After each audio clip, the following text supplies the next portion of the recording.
అడవిలో ఒక జింక పిల్ల ఆహారం కోసం బయటకు వెళ్ళింది. జింక పిల్ల అడవిలోకి వెళ్ళటం అదే మొదటిసారి. ఆ జింక పిల్ల తల్లి ఎన్నో జాగ్రత్తలు చెప్పి బయటకు పంపించింది.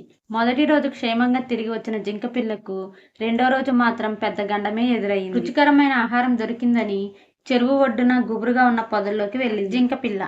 చాలాసేపటి నుంచి ఆ పొదల చాటున దాగున్న నక్క ఒకటి ఆ జింక పిల్లకు అడ్డంగా వచ్చింది. జింక పిల్ల ఒక్కసారి భయంతో ప్రాణాలపై ఆశలు వదులుకుంది. మరుక్షణమే జింక పిల్లకి తల్లి చెప్పిన సలహా ఒకటి గుర్తొచ్చింది. నక్క బావా, నువ్వు నన్ను చంపడం వల్ల నాకు ఏ నష్టమూ లేదు. నా వల్ల నీ ప్రాణాలకి ముప్పు ఉంది. అదే నాకు కొంచెం బాధగా ఉంది అంది జింక పిల్ల. అప్పుడు నక్క ఇలా అంది.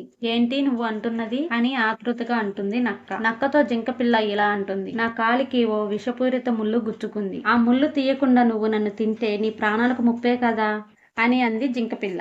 జింకపిల్లతో నక్క ఇలా అంది. నువ్వు చెప్పేది నిజమేనా? ఏది నీ కాలు చూపించు అంటూ అనుమానంగా అడిగింది నక్క. నిజం నక్క బావా, నా కాలే బావుంటే నీకు నేను దొరికేదాన్నా చెప్పు.